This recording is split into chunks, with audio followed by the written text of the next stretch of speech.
Welcome to the Institute of Jewish Knowledge and Learning. We are so glad to be journeying through the attributes of the tree of life as we explore the counting of the Omer. The grounding that Rabbi Akiva has been offering has been making the experience so much more powerful. Thank you. Take it away, Rabbi. Okay, thank you, Kim. Good morning, everybody. So friends, we're ready for the big landing, landing from the launch pad of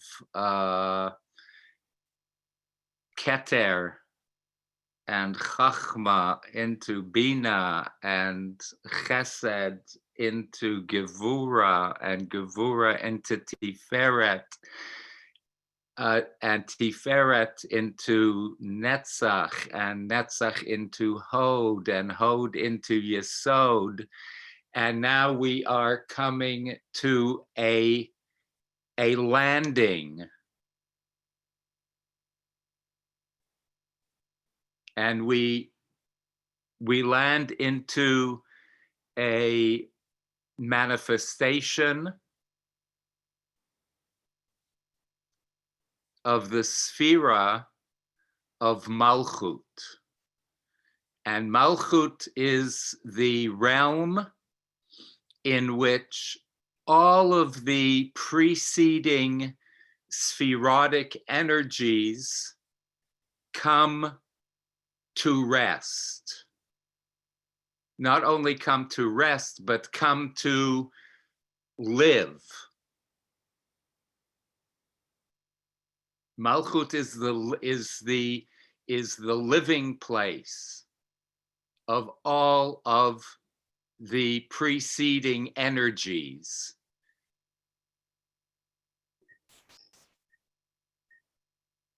So it in a way is the resting place, the final destination of all of these energies, and where all of these energies are like real in a real way. Imagine it. All these energies are pooled together.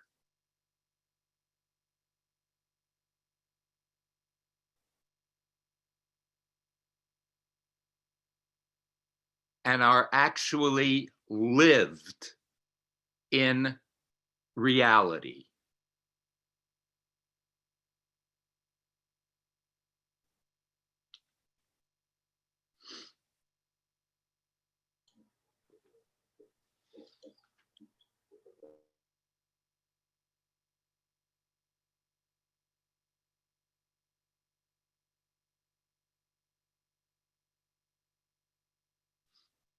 So we ended last week with Yesod,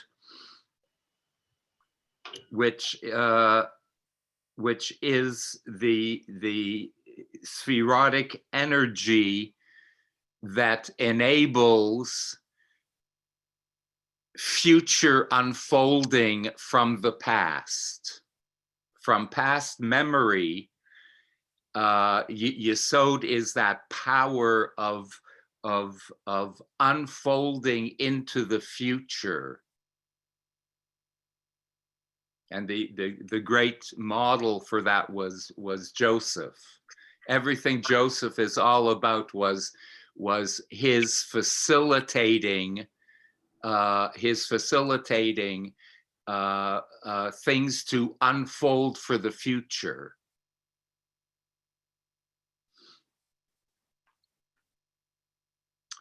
So let's first go to the how traditionally Malchut is translated. Of course, Malchut is derived from the root word of the shoresh of Malchut is melech.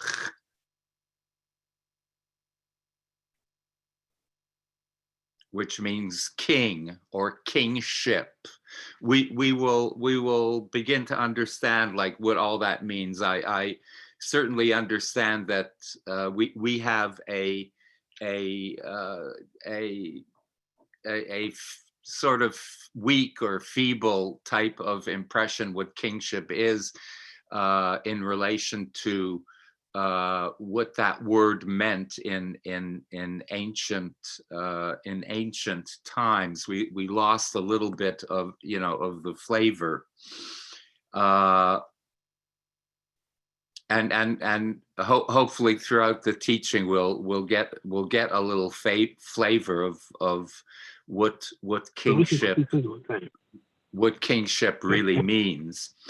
Another in the spherotic chart of the tree of life, another word, from all these teachings we can have like little retranslations of this basic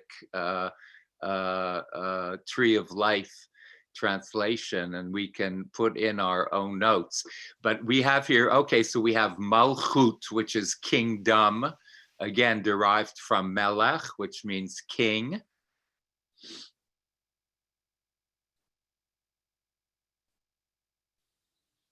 Another mystical term for Malchut. Malchut that doesn't even appear there, but rather than Malchut appearing there, the Hebrew word Shekhinah is a substitute for Malchut, and Shekhinah meaning divine presence in the world. That's what Shekhinah means. Shekhinah is derived from the word shochein, l'shachein, or a word that you might be familiar with, mishkan. Mishkan, shochein, Shekhinah is the indwelling presence of divinity. Indwelling.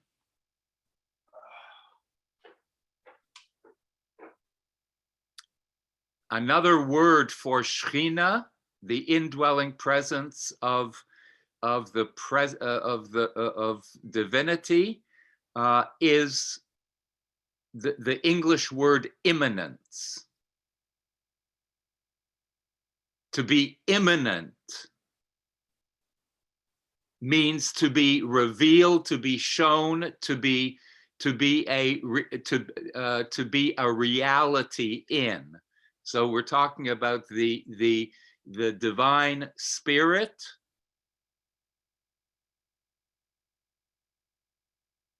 being made manifest, being made immanent in something else that we call world, that we call reality. Those are all fine translations.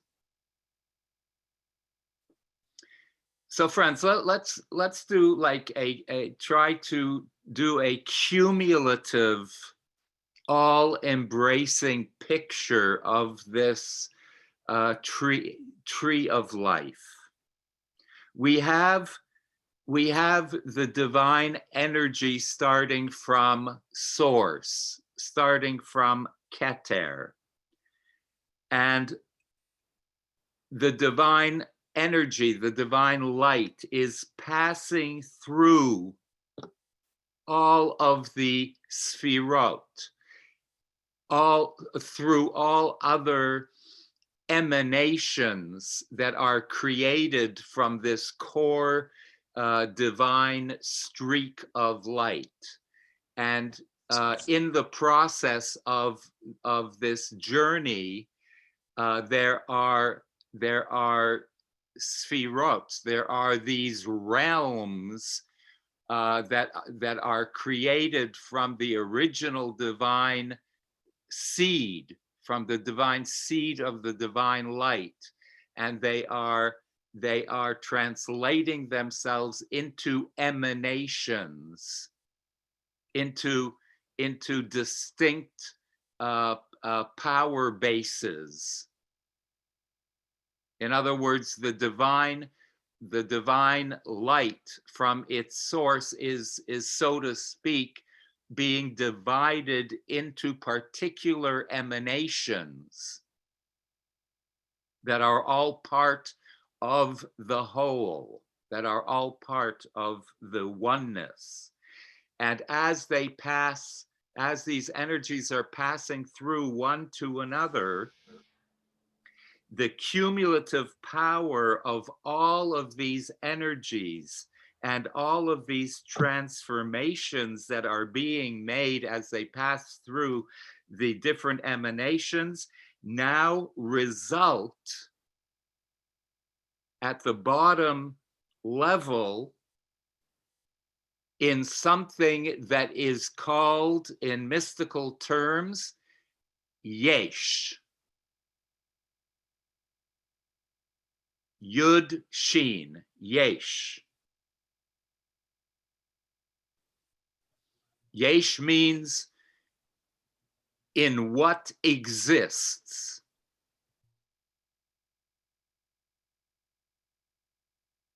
In what exists. The emanations are all cumulatively imbued into reality, into yeshness, into what exists.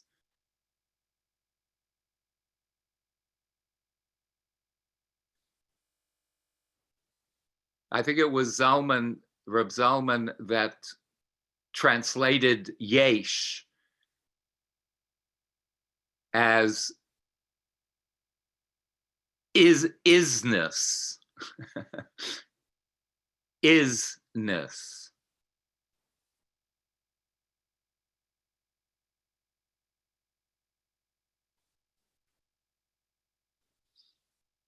Present existence as we know it is Malchut. It's what's in front of us.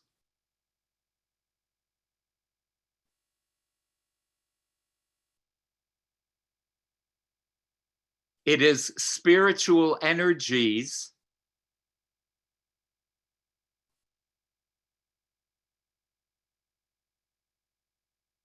that are transformed into isness, into yesh. What we see, what we hear, what we touch.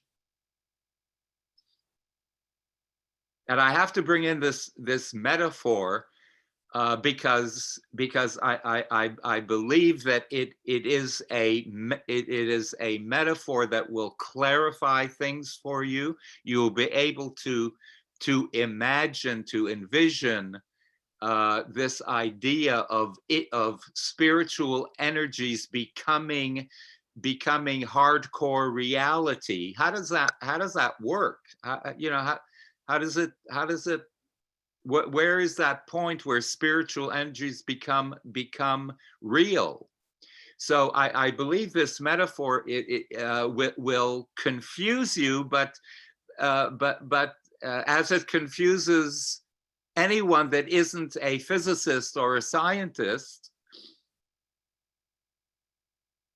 that we all know that the material world, anything solid in this world, is really, really ultimately not solid.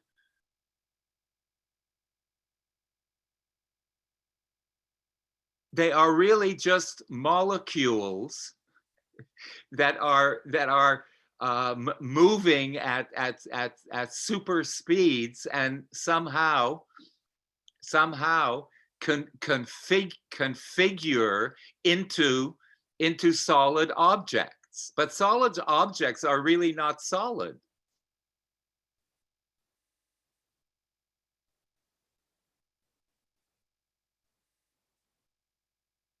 In the same way, spiritual forces, spiritual powers coming from a transcendent place is able to indwell to a point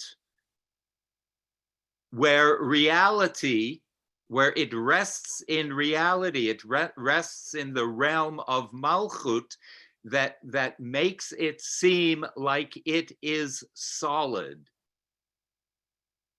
but really not. But really not. All the other levels of this spherotic tree are actually have something very basic in common, is that they are all invisible. They are all invisible. They all belong to the spiritual or psychic, or as Maimonides would put it, as the active intelligence, which is all invisible. Malchut is where the invisible becomes visible. But in essence is still made up of the invisible energies. Period.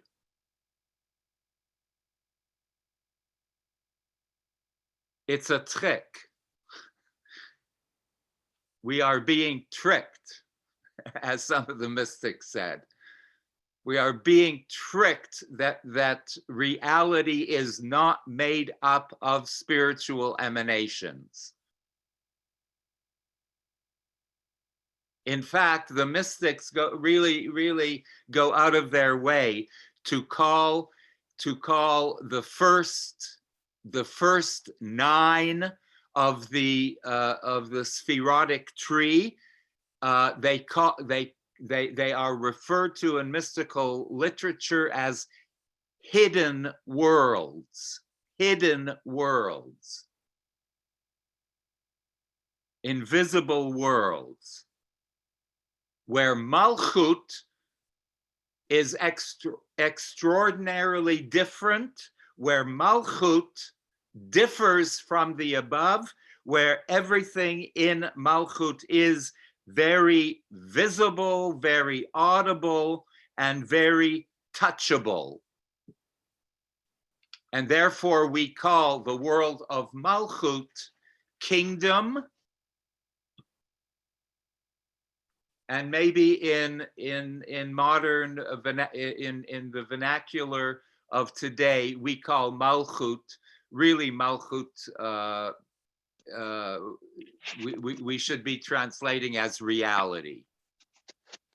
Just to make it palatable. It's reality, what we call reality.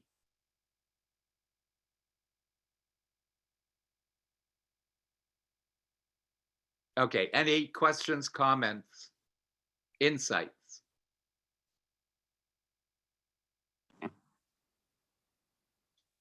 Okay, Marilyn. My apartment is my kingdom. That's the realm that I live in, and that's my reality.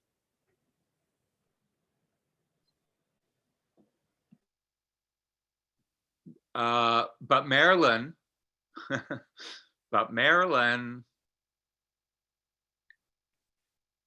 in your apartment, you have, for example, in your apartment, which is your reality, you have Zoom. And you are now connecting with, I don't know how many people. You are now connecting in your apartment. So you gave us the wrong impression that your entire envelopment, your entire world is your apartment. It isn't, because your apartment supplies you with connecting with people that are living in Arkansas right now as we speak. And in Toronto, your world is much vaster than your apartment. We appreciate But, that. okay, but I'm just going to say, this is where all the things that affect my life take place. I live and die if this reality of my apartment is proper for me. If I lose Zoom, I'm not going to live or die. If it's too cold in the winter, I may. I hear you. I hear you. But I just wanted to plant a little vastness. Do not think of your life and my apartment as one, because there are many aspects that release your apartment into a much larger universal kind of living and a much more universal type of thought process. Thank you for that clarification. I'm excited to welcome Jenny Evans, and who has her hand up for a question, and then Mike sells Jenny her. Evans. Yes. Please go ahead. I find it really interesting that this seems to go along the parallel line of, in Buddhism, how there's the chakras. I didn't hear 100% of what you just said. Sorry. Oh, I was saying that it is very similar to chakras. I don't know, like, because I do some yoga and I've learned about chakras that have very different levels of consciousness. So it's of course, chakras are I wouldn't say the same, because but they have a great amount of similarities in how chakras are described, and the energy points within the world and within the human body, for sure. Yes, super interesting. I will share with you I'll email you the flyer that I had put up of the mapping. Mike, and then Donna Levine. Thank you. Okay, good morning. Just, Rabbi, I'd like to offer an additional metaphor, expanding a little bit of Marilyn's apartment. The space, the apartment has a certain spaciousness in it, and the furniture sits inside the space, but we can add as much furniture as we want or take out whatever furniture we want. The space of the apartment is still there. So whether or not if we think of the space as Malchut, or we think of the space as God, or we think of the space as all of the beyond the mind type of space, the beyond Malchut type of space, then whatever we put into it doesn't change the space that's there. The space is always spacious, and we can put in or take out furniture, we can put in or take out thoughts, put in problems. The space is not affected by the quality of the furniture or the thoughts that are inside the space itself. The space is always there, and it's always eternal. And what we see with our eyes and hear with our ears in the realm of Malchut is those little bits of furniture that exist temporarily inside the space that's there, but it doesn't really affect the space. Nice, Mike. Just a thought. Nice, Mike. Nice. Yeah. So we will have Donna Levine and then Karen Satz. Thank you, Kimmy. Hi, everybody. I had written on the side, and I just wanted to verbalize it, get Akiva's reaction.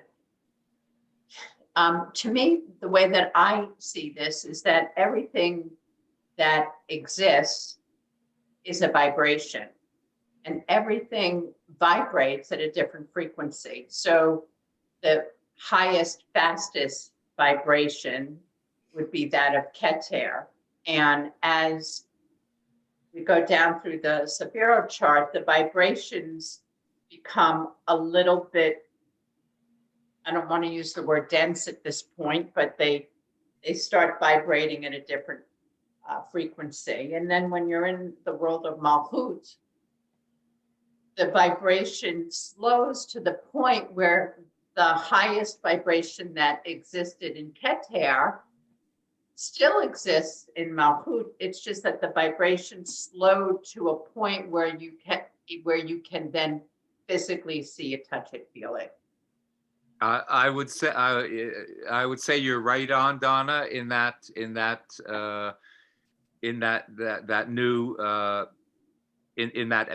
metaphor, and I would not hesitate actually to use the word dense, because that I wouldn't hesitate, because it is metaphorically correct. And that actually is a very accurate description of Malchut. Malchut is the Shechina, is the indwelling of that divine vibration that has become earthly, quote unquote, earthly, more dense. And Okay, are so you using the word dense in the same way as the slowing down of the vibration? Yeah, absolutely. Slowing down of the vibration. So it creates a density, a form and a tangibility. Yeah. Thank you. Thank you. So Karen and then Cantarisa. Okay, got it. Hi, Rabbi. Hi, Karen. So I always thought that Malchut, Shekhinah, was still somewhat not inaccessible, but that we had to invite Shekhinah down to us, to our level, and that we could most do that on Shabbat or in community, in a spiritual community, that it wasn't just right here, that we still had to be in a fit spiritual condition. No, I'm wrong? Karen, that I hear that from where you got that impression, but you have to tweak that former impression. Shekhinah is the presence of Keter already in its, or in her, right? Because Shekhinah is feminine. Already in her indwelling state. Okay. It is Shekhinah is the divine presence within reality. Okay.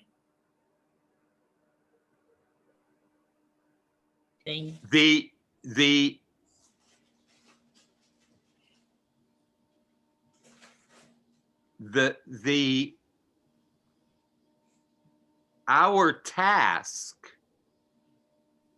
is to reveal and to feel the Shekhinah, Malchut, connecting to her partner, Keter.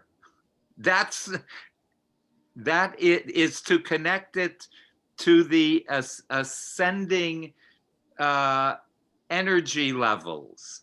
But Shekhinah is reality, the reality of divinity as it is made manifest, as it is immanent within reality. So that's an important point that you have to clear up. reality.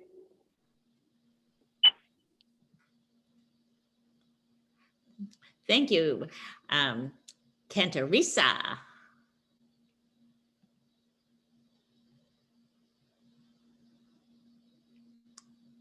You're looking for that. Donna. Hi. Sorry.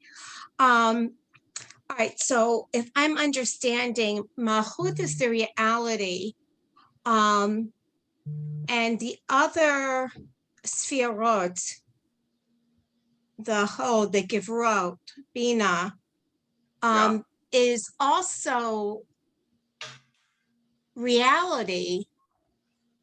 If I understand what you said correctly, somewhat invisible, but it doesn't have to be invisible. You can demonstrate these things in a non-invisible sort of way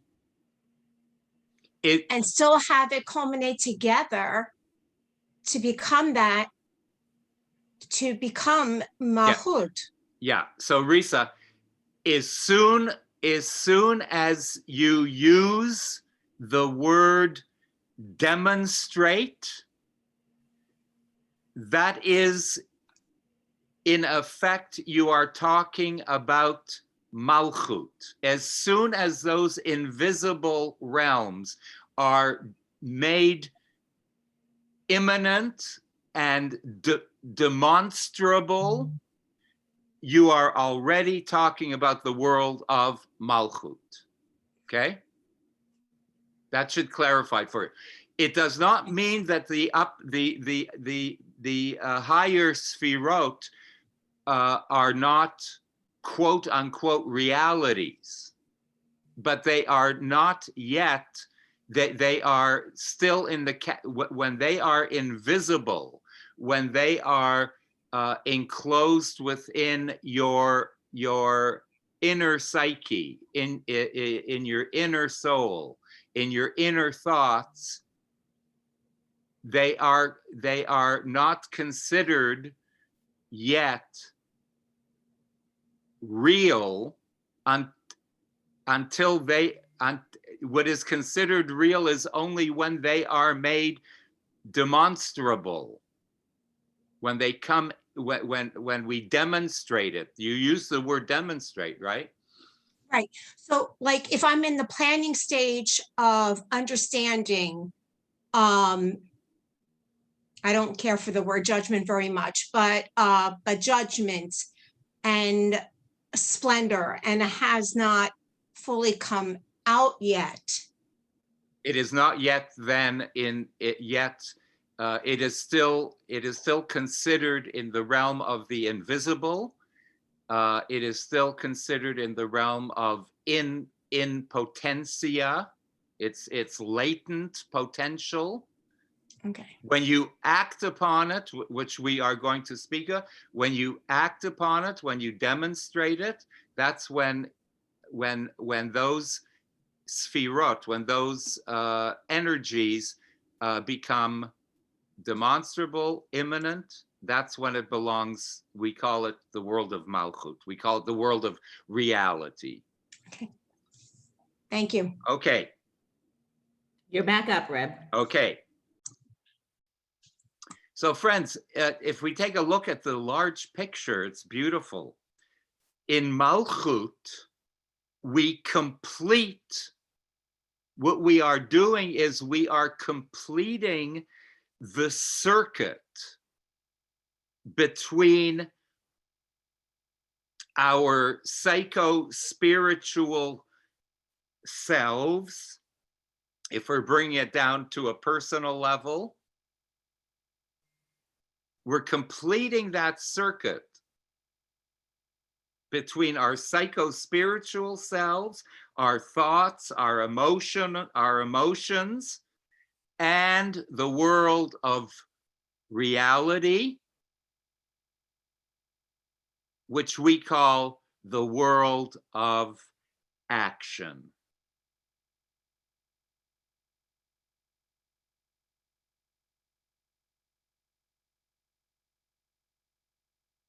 So it's like what Cantarisa just said. we have a thought, we have an inclination, we have a yearning. Those are the top 7 sfirot. We jump from sphera to sphera to get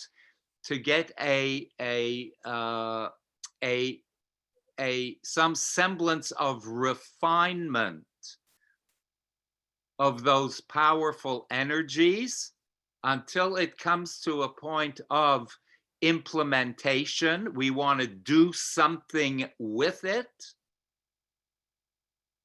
And when it comes to that point of implementation, we start shifting into a circle of a realm that we call Malchut, that we start calling reality. The other spheres were reality in potential, and the world of Malchut is reality in immanence.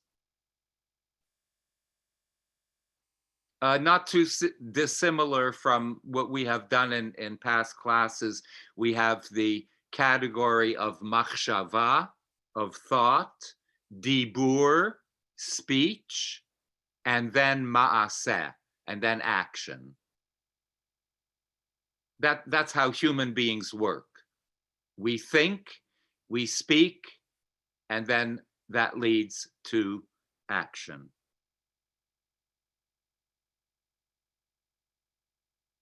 And friends, when we act consciously, in a large sense, we are acting upon the world, right? We are making changes in the physical world when we act consciously.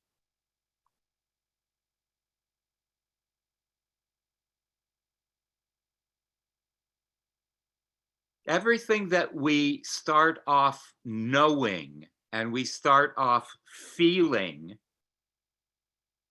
we as human beings are able, and this is our God-given gift and right, anything that we are knowing and feeling, we are able to bring forth into actuality, into reality.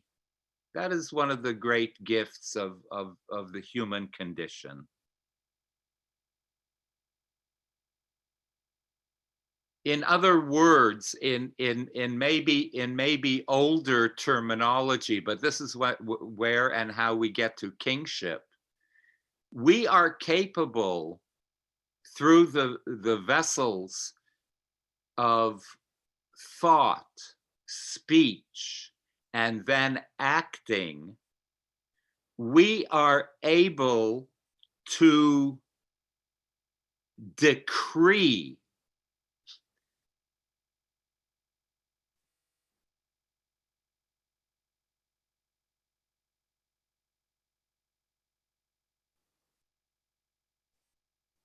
like a king decrees, thinks about how he or the queen, how she is going to be running their country, how they are going to be supporting their nation, their people, their flock. And after a certain amount of thinking and speaking, they are able to to make manifest, to actualize on their thought processes, and sum total, they are able to decree.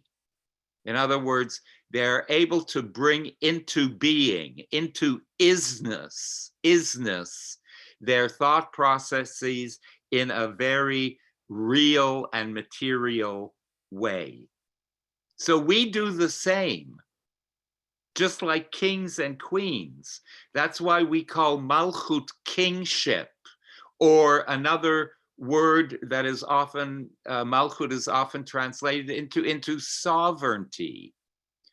Every single human being has a degree of sovereignty over themselves, over their thought processes, and most importantly, over their actions. We have sovereignty.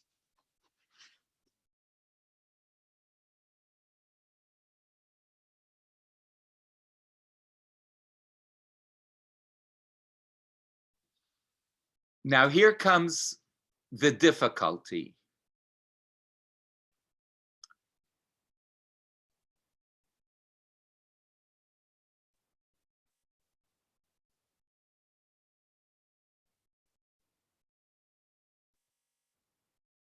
If Malchut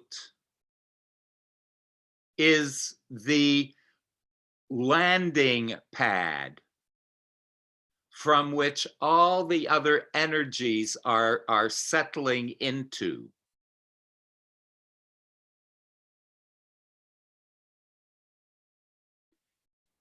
is the final product, is the final emanation that lands on this landing pad that we call reality, Malchut, is that final product a true reflection of the preceding process? That is the challenge. Can we truly say, or is there any way of testing that the preceding emanations and potentialities that we have gone through in our inner psyches, from chesed to gvura to tiferet, through the whole business, can we be, or are we sure that this final product that lands in the realm of action, in the realm of reality, is it actually a true reflection of that inner process? Or do we find that the process was much clearer and maybe actually much more fun, but that the process was clearer and more fun than what we discovered the final product to be?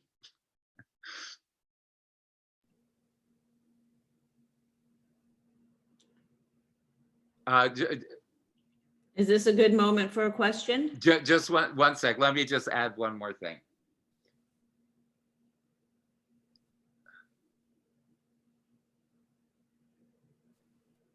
Did you ever find yourself, I mean, a good illustration of this is, did you ever find yourself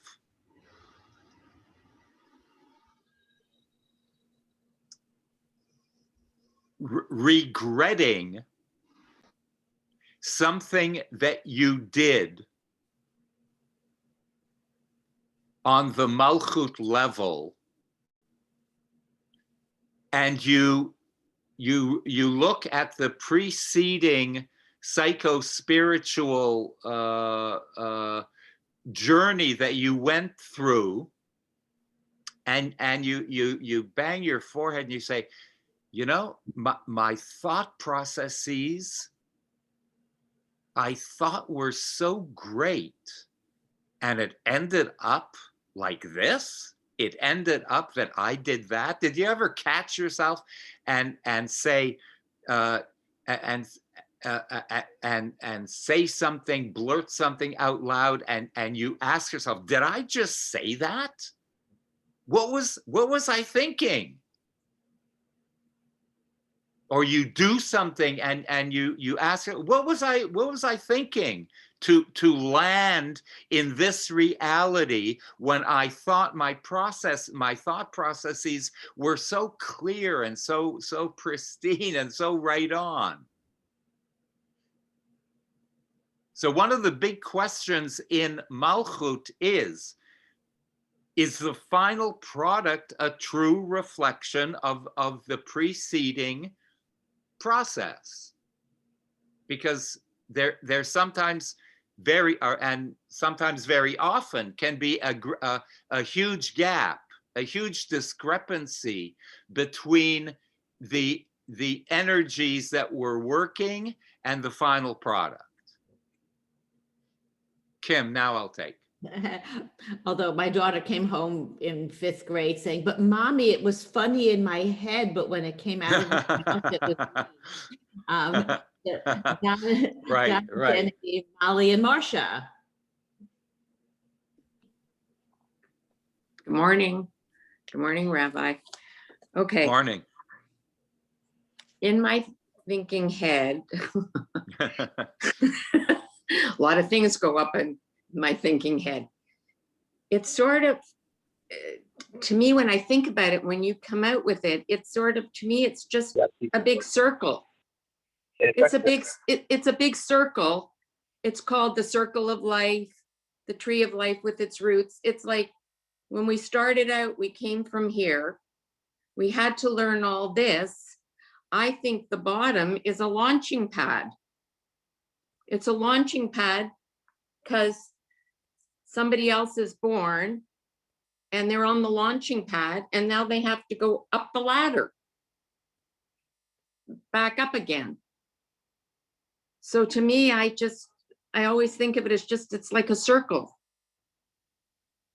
It's like I paint ladders. I'm always trying to go up the ladder. It's where I'm going next.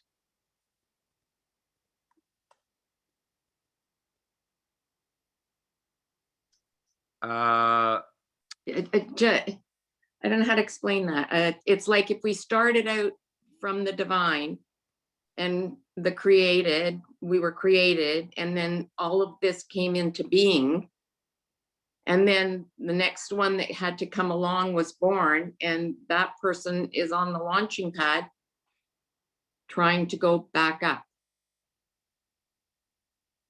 through all this energy source, through all this learning to arrive back to the starting point.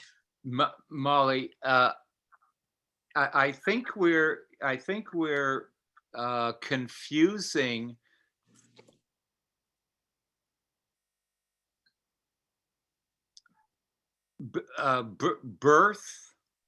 birth and adulthood with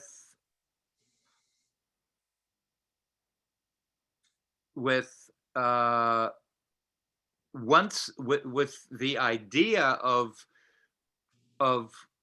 once we recognize, and there first has to be a recognition that there are these potentialities, there are these seven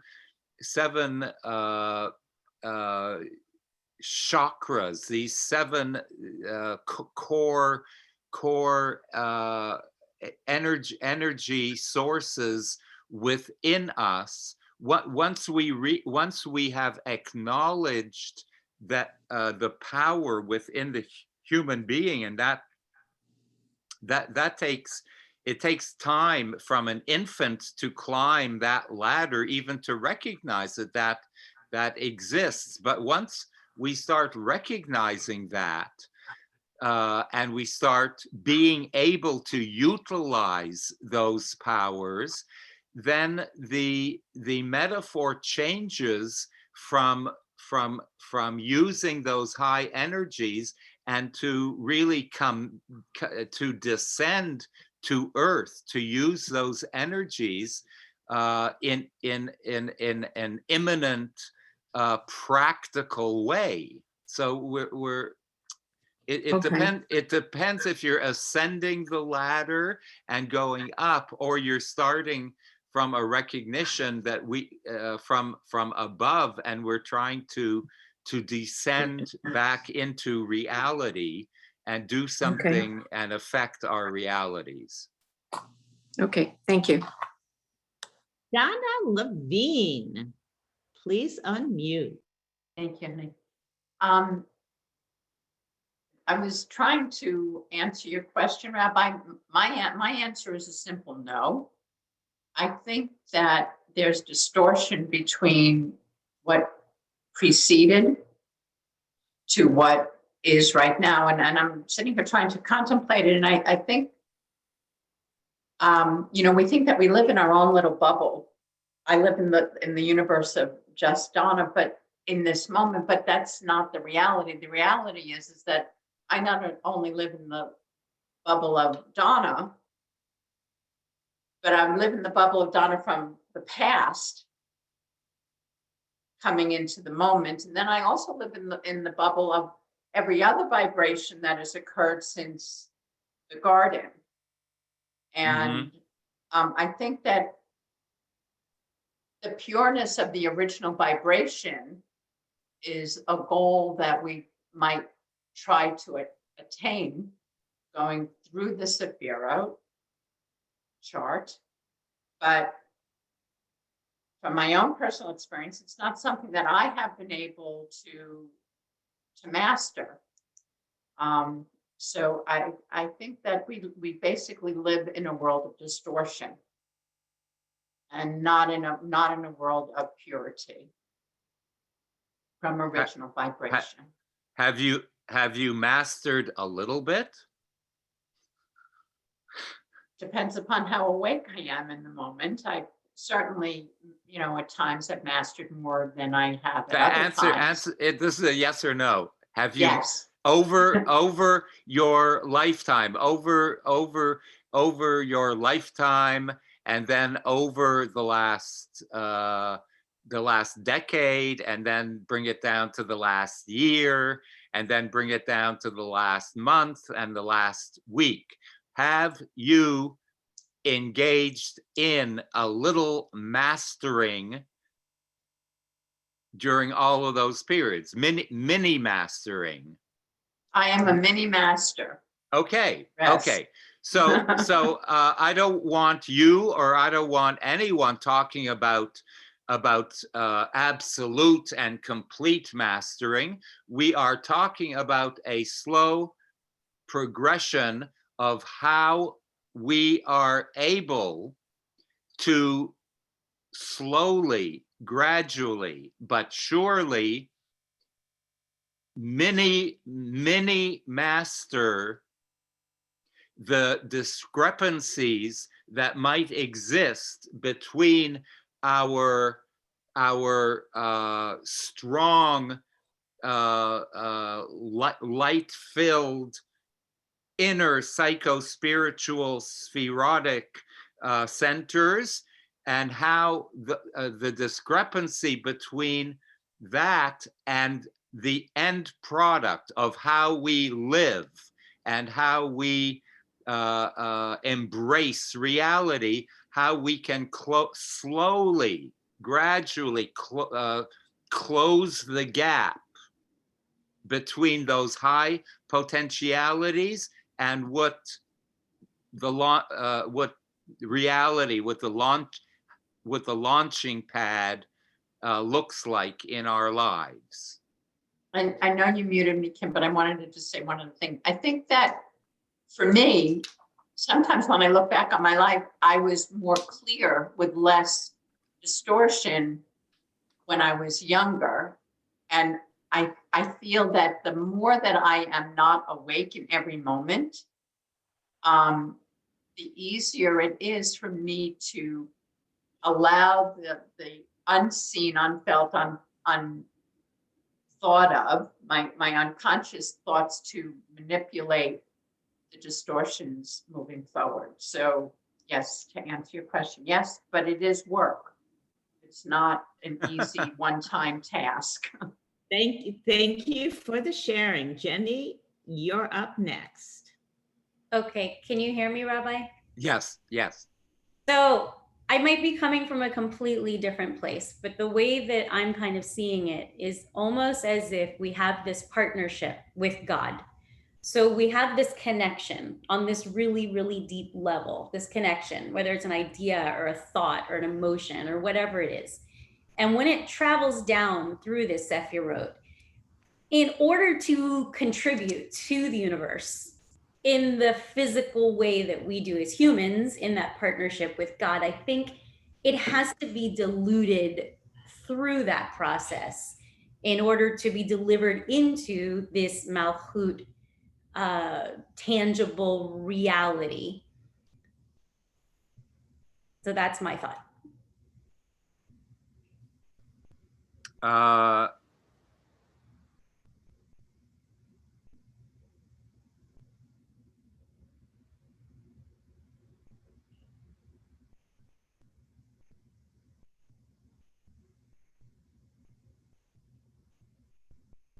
Yeah, Jesse, I agree. I just would like to, instead of diluted is not bad. Diluted through the spherotic chart, but I don't know if this changes anything in your perception, but I would rather use the word filtered than diluted, because diluted means to an extent that it becomes weaker. And one of the main points of the mystics is that these spherotic energy points are enormously powerful divine energies. So I would want to stay away from the word diluted a little bit, and rather use a more positive term called filtered. Okay. If that helps. No, so it's more digestible in this world. It does make going through this filtering system of the 7 sphirot, each one of the sphirot become a little bit more refined as they go, as they intermingle and intercourse one with the other, through the other, down the vessel. There is a filtering that takes place. So when these energies finally land in Malchut, it is palatable. It is it is actually able to exist in reality, in yesh, in isness. Okay.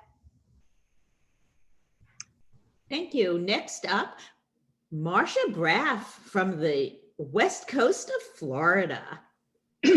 Thank you. Yes. Marcia, before you start, a mazel tov to you and Dennis and the rest of the family from all of us on your Meshana Makim, Meshana Mazel. You changed physical locations. You also changed your inner destinies, and may that may that journey be a wonderful and a blessed one from all of us to you. Thank you so much, Rabbi.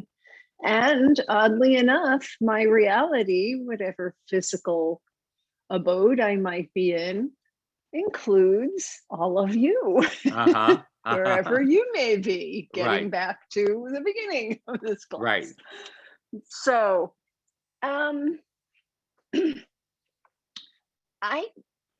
I would say about myself that in the course of my journeys, in my searching for answers, that through IJKL, I encountered what I never knew about the tree of life, the Sphirot, and it has probably been one of the most significant concepts that I've ever encountered in my life in terms of understanding myself, understanding the world, understanding concepts of God. It has been life-changing.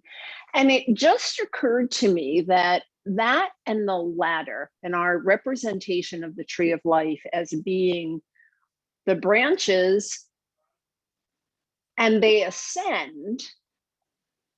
And something seems quite, the whole idea of climbing the ladder has bothered me for a while. And just now I realized what it is as we're all talking about this, is that in the tree of life, we're not climbing the ladder. As Counting the Omer shows, we do every attribute within the other attribute, and we focus on what they mean together. And we spend 49 days saying this attribute inside of this attribute means this, and then we go through and then we recycle again through all of them and again and again. To me, it's not a climb up a ladder and a slipping down a ladder. It all coexists all the time. And I feel as if rather than climbing the ladder, maybe the idea is we're journeying, we're moving through different terrains, different weather, different ecospheres, and it's certain aspects of our lives appear to be the same and consistent, and yet everything that's there is always changing in combination with everything else. So is our interpretation when something gets brought down to Malchut the same as the process that led through it? Well, yeah, it is. And who we are and everything, like Donna was saying, that we've experienced, we interpret through that lens.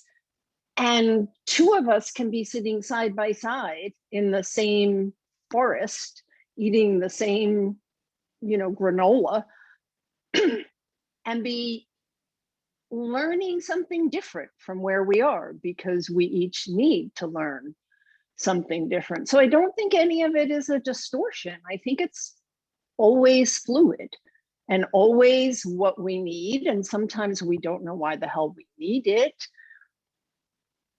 And then that becomes clear as we wander through another location or terrain. And we say, oh, that's why that happened, because this bridge was closed and I got rerouted, and all the ways we interpret it. So I am officially abandoning the ladder analogy and doing more sort of a, I don't know, a trail through the woods and through the waters and through everywhere else. Okay, it's what you're bringing up is interesting, and of course what you are saying is correct. There certainly is an, as I just said maybe 5 minutes ago, yes, there is an intermeshing and an intercoursing at every moment of time of all of the spherotic energies all at one time.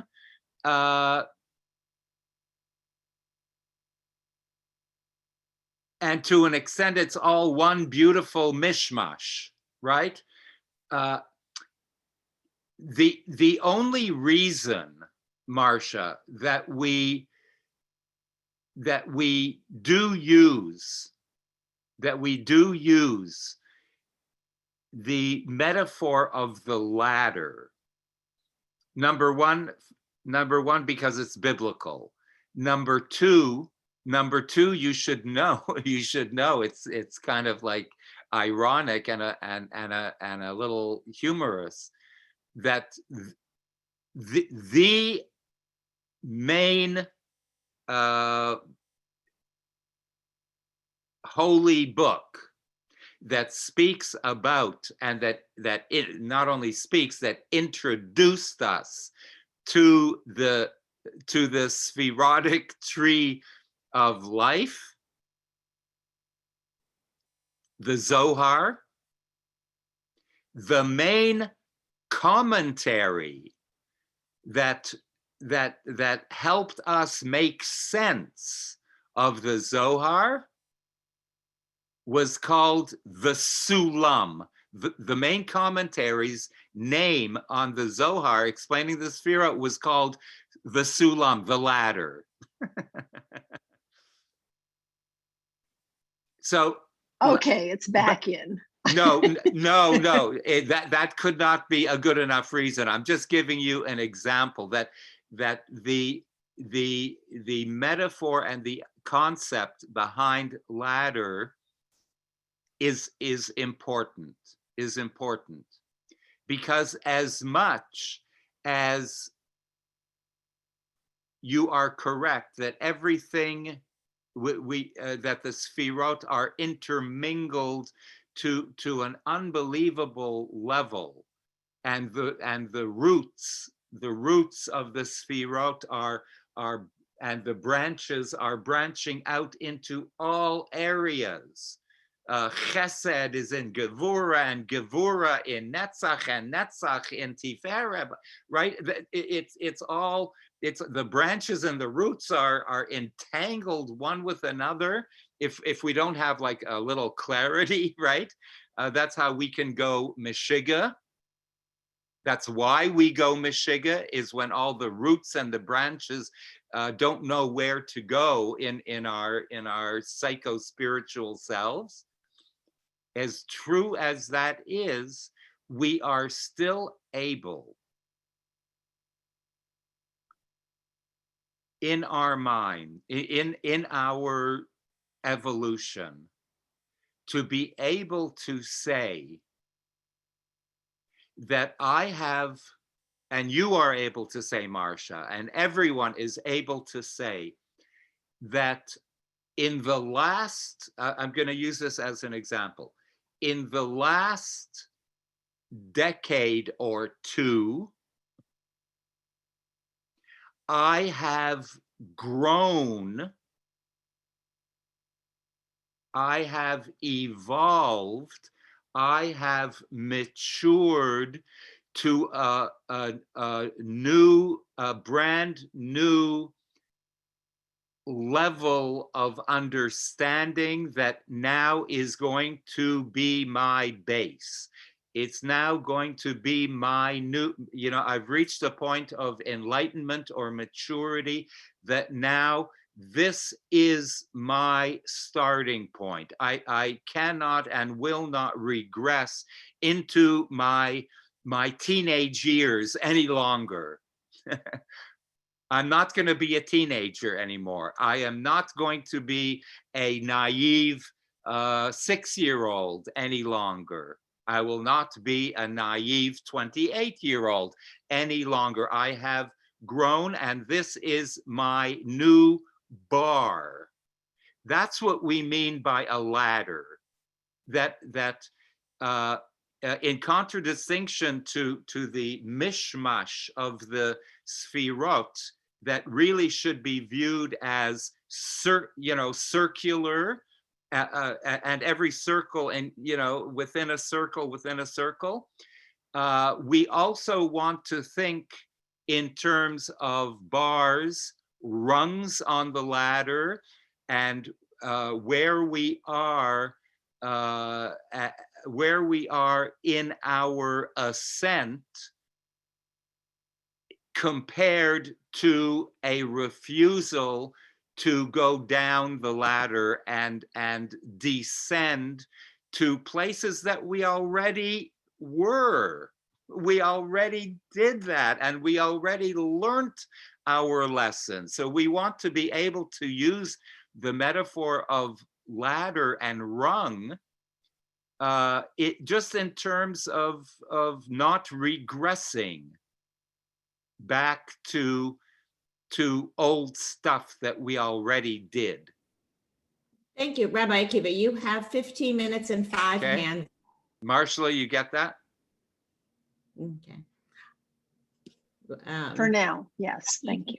And I am muting people because we have 15 minutes and 5 hands up. Sandra Fruitman and then Sandra Poslins. Okay, I'm probably simplifying it far too much because I don't think as deeply as the other ladies here. But how I feel is that you need all the attributes in Malchut to be a whole person. You can't have love without chesed, without judgment, or gebura, or or chachma. I mean, love without wisdom can be fun. You know, like you want to give all your money away. That's fun. It's a good feeling. But you have to have all the attributes in order to be a whole person. That's Yes. how I feel. Am I on the wrong track? No, absolutely. That's why we're gonna Sandra. We are going to get that like the next time I have an opportunity to speak. That is exactly what I am going to be pointing toward to. Thank you. And Sandra Poslins. Thank you, Sandy. I'm going to get really personal here, only because this class is a safe place for me. And I love all my friends that are in the class, and I know some of you very intimately because we used to be able to be in the same classroom. So I'm going to say it the way I feel in my heart and I know in my mind is the truth. My background is that I heard about all of this, but didn't know what it was. I heard about it from my father. I heard about it from my grandmother. But this part in particular, my grandmother, and I didn't know any of this till a few years ago, came from a Hasidic background. And she was very spiritual and told me a lot of things about mysticism. So number one, I'm going to confess. When I was 20, I made a lot of mistakes, even though I had been fed this information. So as my booby would say, you cannot put a 77-year-old head on a 20-year-old shoulder. That's number one. Number two, she taught me over and over and over again that life is a wheel. I didn't get it then, but I get it now. What you put on comes back to you. So if you don't understand this tree, and I understand it not 100%, till the end of my life, I'm going to be studying this tree. I don't want to put anything on the wheel. When I look at this tree and know I can't believe in the tree and put this on the wheel, but I have the 77-year-old head. So it's complicated, but I'm simplifying it for me. I've done a lot of things in my life, not thinking.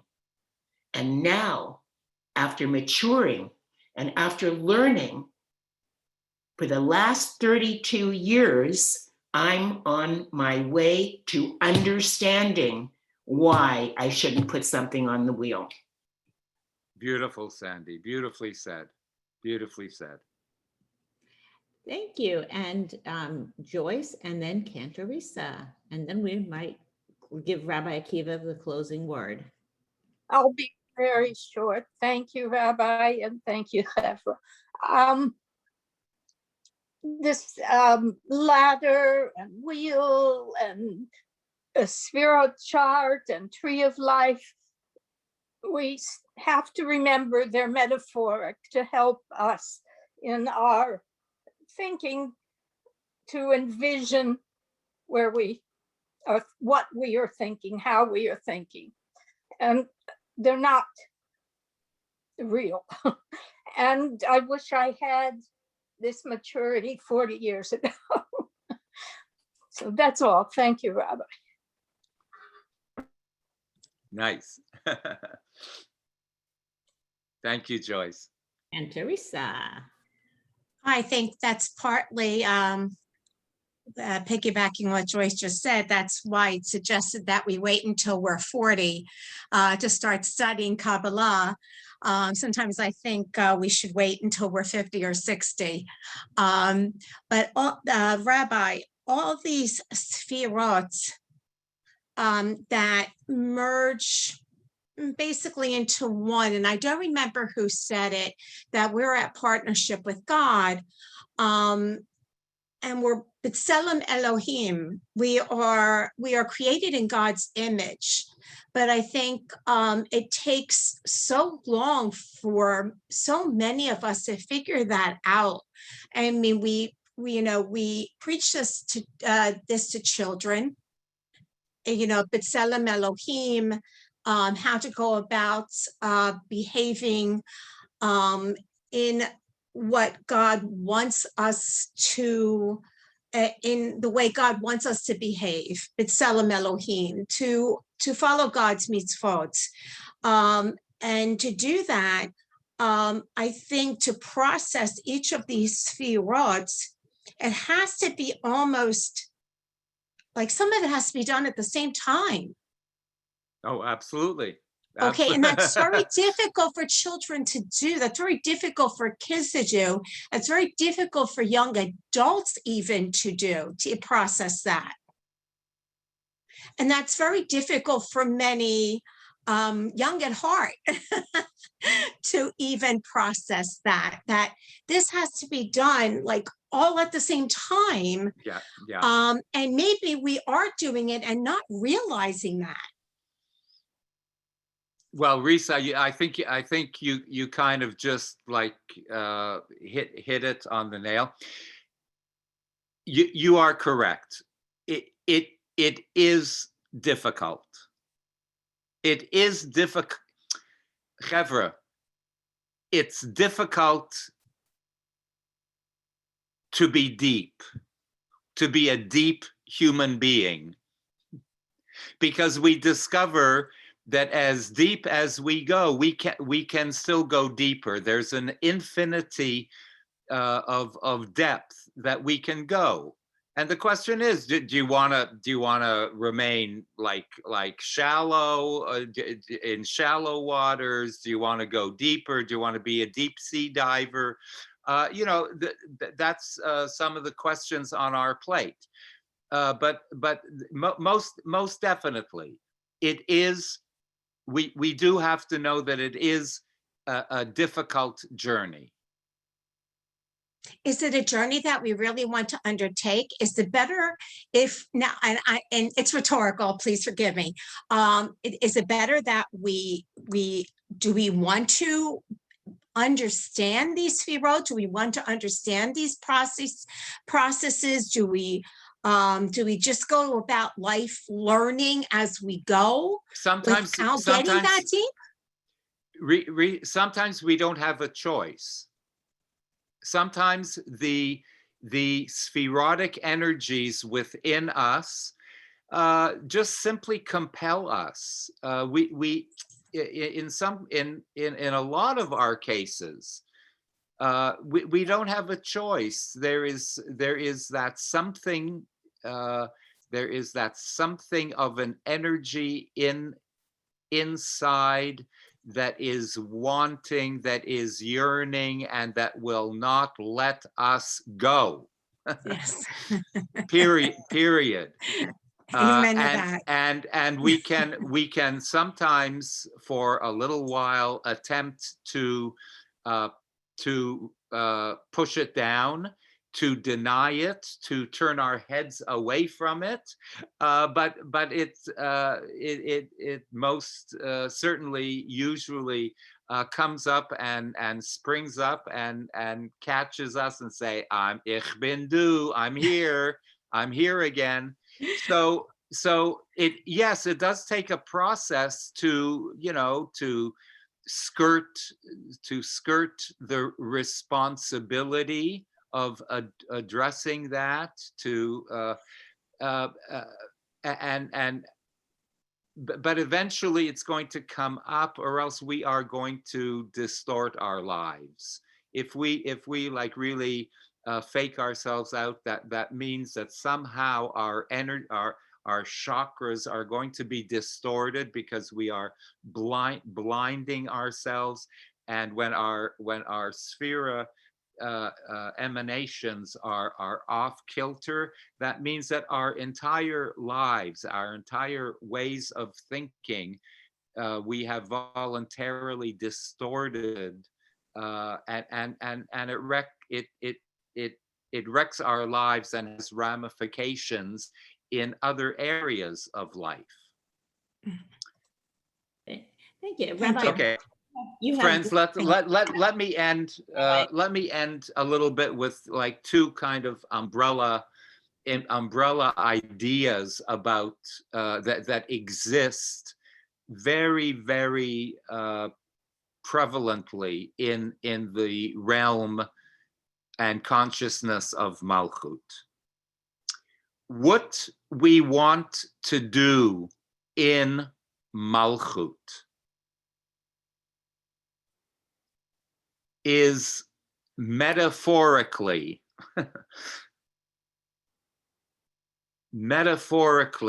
is to align Keter to Malchut. Don't forget, the line of Malchut is in the middle column of the tree of life, correct? Directly above Malchut is Yesod. Directly above Yesod is Tiferet. Above Tiferet is Keter. What metaphorically, what we want to do is we want to gather our existence, our consciousness in Malchut, gather up Yesod, and then on the two sides of Yesod, Netzach and Hod, gather them up and go up to Tiferet, and then on the right and then go up to the top to Chesed and Gevurah. We want to gather up all of that energy, all of those energies from our perspective of in reality, gather them up and mamish connect to the Keter level of our being. And friends, in order to, how do we do that kind of harvesting? How do we do that type of gathering of all of our energies, all of our potentials? I'm going to use three different terms that are going to be pointing to the same thing.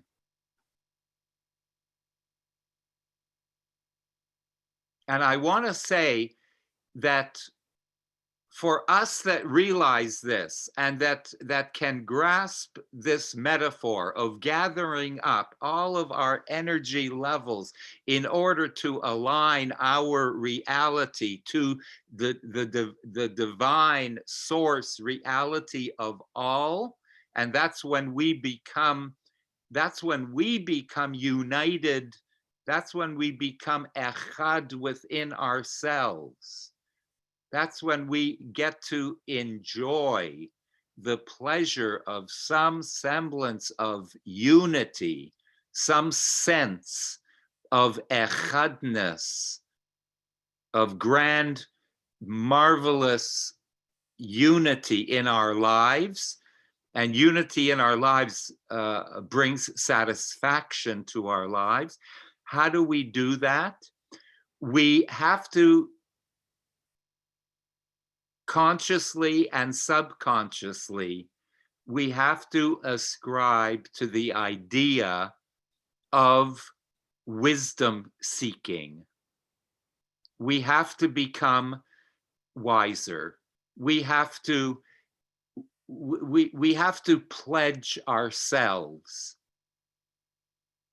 time-wise, energy-wise, on all levels. We have to pledge ourselves to enter into those areas, those realms that are actually going to heal and support our inner yearnings, our inner strivings. And we have to commit ourselves to go to bring ourselves to Torah. And by Torah, please open up your hearts and your minds. We have to bring ourselves to Torah. And by Torah, I mean wisdom seeking. In its broadest sense. We have to forge for ourselves a derech, because Torah is, the translation of Torah really means the way, hora'ah, the way. Derech means a road in Hebrew. Derech means a path. We have to acquire for ourselves a Torah, a way of wisdom seeking, a derech, a path of tapping into our energy zones properly. Deracheha darche, deracheha darche noam. We have to find a path of pleasantness. We have to seek out a path.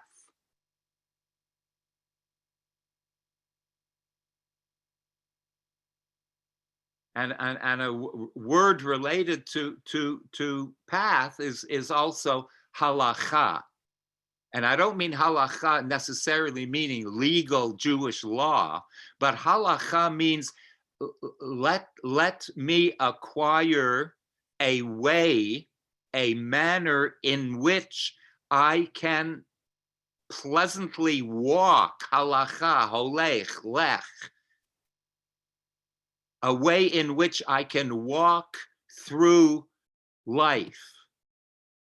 I have to acquire for myself a Torah, a way, a derech, a path, and v'chol netivoteha shalom, all its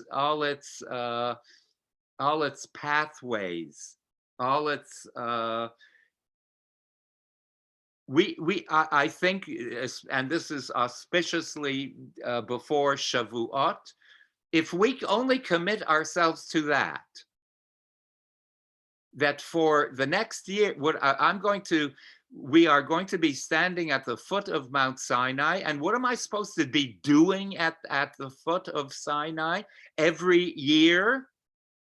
It's not something that happened at the past. I stand this year on Shavuot before Mount Sinai, and I am suggesting, I am proposing that at the very, very, very least, we commit ourselves in our minds, in our hearts, on all levels, and then on a Malchut level, that we continue, this is not an advertisement, but that we continue with IJKL, and if IJKL is a model for wisdom seeking, for a deeper way of looking at life, forget Judaism here for a moment. Judaism is supposed to be here to serve our lives. That at the least, our commitment before Shavuos should be, I am going to commit myself in continuing on this path. If not, trying to the best of our abilities to create new pathways,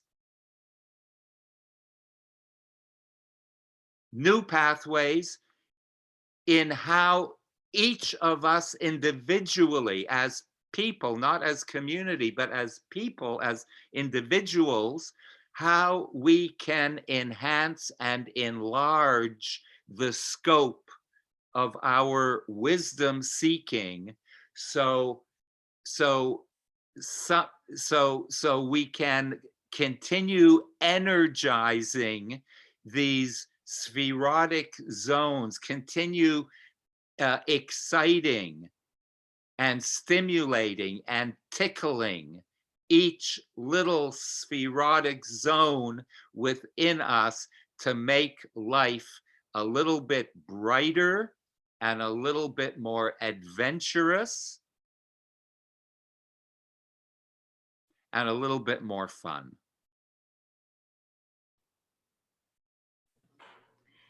And certainly having spent this last hour and a half with you has been all of that. On behalf of the community, thank you. And certainly my pleasure. Kim, is there a lot of Shavuot reminders? We don't want to have Shavuot pass us by without